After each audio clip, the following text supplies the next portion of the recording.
are listening to the BenchCast with your host, the man whose business is benching, Coach Ben. Hey everyone, thank you for tuning in to the BenchCast. I'm your host, Coach Ben. I'm a professional powerlifting coach and bench presser. I've amassed an 820-pound bench press in my career. I have the fortunate pleasure of coaching lifters across the globe through our online coaching program. Today's episode, we are talking about keeping your head down while you bench. Why is this important? Why do other lifters do this? So I'm going to share my thoughts today on this very heated topic, something that gets debated quite often. Okay, is it valuable to you to keep your head down on the pad? My short answer to this is absolutely. And I've never coached a lifter to lift their head off the pad. I've always ever coached to keep your head down. Okay, and I understand some of the big benchers out there. You see some of those guys lift enormous weight while lifting their head up. But you also see that the bar usually doesn't have a very good path to it. There's not a good sign of control there. Okay, it's that sink and heave type technique that you may hear about. You sink that weight way down into your chest, and then you try to get some leg drive and throw it up. I do not coach the bench press like that because it's very void of stability, control, tension. It's really just pure brute strength at that point, and hoping that you hit the right bar groove to finish through. It's a very inaccurate style of bench pressing. It also puts you at enormous risk for injury. Okay, because when we're talking about being void of tension, especially at the bottom position of the bench press, if we're talking about wanting to make progress long term in the bench press, this is not something that you're going to want to do. Okay, is that sink and heave style, and it all starts with lifting your head up, because you'll see that time and time again. What happens when you lift your head up? Everything else collapses. The head comes up. What happens is the chest comes down. All right, and that's where the problems ensue, because as soon as that rib cage, that chest comes down, we no longer have that upper back tension that we're looking for. We're no longer really efficiently loading our lats to a large degree. Okay, we're actually disconnecting what's going on with our upper half from our lower half. All right, we're talking good, sound bench press technique. Everything in terms of weight distribution should be driven up into your traps. You should be trying to maintain the highest arch possible through the duration of the bench press, not just when you want to go and press the weight. That's not the time to just find that leg drive and kick it in and try to expect that momentum pop into the bar. It doesn't work that way. All right, where we want to develop good stability and tension, you see a guy like Kirill, who used to hold the raw world record, something in the low 700s at that point. And you can see his bench press was very technically sound, a lot of control. It looks like if you told him to pause at any point in that range of motion, he could pause it. Whereas you see some benchers nowadays, such as Julius Maddox, you see they just come down real quick with the weight, expect that momentum to pop up and carry through. But these are huge guys, immensely strong. All right, and I'd say they're strong in spite of what they're doing, not because of it. And you've seen even he has made some great progress in his benching as well. A lot more stability and control there. However, it all starts with keeping your head down.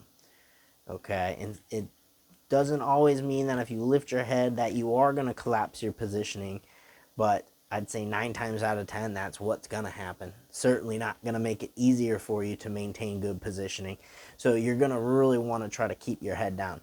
I know many other coaches as well who have this train of thought, and I know some coaches who have actually said they would duct tape their lifters' heads to the pad as a way to keeping someone's head down, which I thought was hilarious.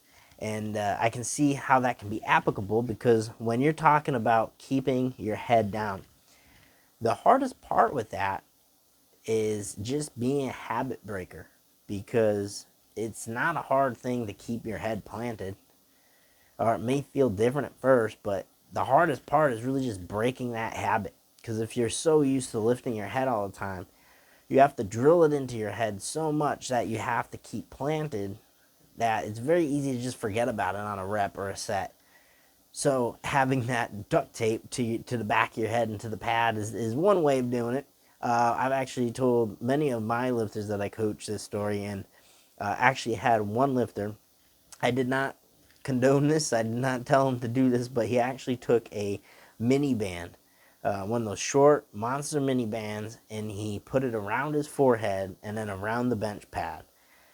A plus for creativity. I did not tell him to do that, but and I wouldn't tell anyone to do that, because you don't want to get yourself in trouble, trap your head down to the pad like that. But A plus for creativity for sure. I was really funny to see when I received a coaching video one day, and I saw the mini band around the head. Hey, whatever it takes to break the habit, okay? But to get to the point, you want to try to keep your head down at all times when you're bench pressing. You want to try to keep that weight distribution as high up on your upper back towards your neck, T-spine, that you possibly can. You don't want there to be a lot of contact with your upper back. You want to keep all that weight, again, driven back into your upper traps. Legs are pushing that way. There's no weight bearing through the hips. That's a whole other conversation we can get into. But all that weight's being driven back into your traps. The head staying down is what's going to help maintain it. Okay? I would encourage anyone who's having trouble keeping their head down, if you're a bar watcher, I would start watching a neutral point on the ceiling. Okay? Because where your eyes go, the head's going to want to follow. This is true for any of your lifts. All right, if you're a bar watcher, it's entirely possible to keep your head down and bar watch. I'm definitely someone who likes to keep my eyes fixated on the bar, especially as a shirted lifter. Doesn't mean my head has to lift. However, if you're having trouble breaking that habit, that's something that you're going to want to kind of nick right away. Okay, you're going to want to pick a neutral spot in the ceiling, okay, and not watch the bar, because as soon as you watch, you're probably going to lift your head up. Okay, so whatever you have to do to kind of drill that, to kind of get you out of breaking that habit that you're probably super accustomed to, it's going to help you tremendously. So again, guys, keep your head down. It's going to help out your bench press in more ways than you can imagine.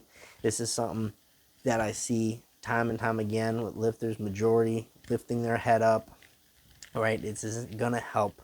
And the other thing too is making sure you have good traction on your pad, because you want to be able to drive back efficiently into the traps and not slip.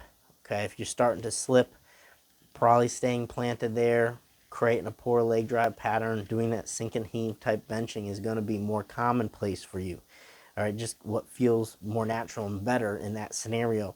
Make sure whatever you're benching on, a commercial gym pad, even a worn out pad in a powerlifting gym is entirely possible. You need to make sure that you put something down there that is going to be very anti-slip. Okay, I recommend on the Slingshot website, Mark Bell's Benchmark product. All right, very little investment. I think it's like $15. Fantastic thing. I've used mine for the past 3 years on my bench pad.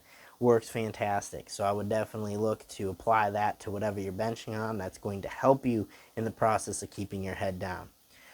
All right, guys, that's all I got for you today. I want to say thanks for tuning in, and I will talk to you all next time.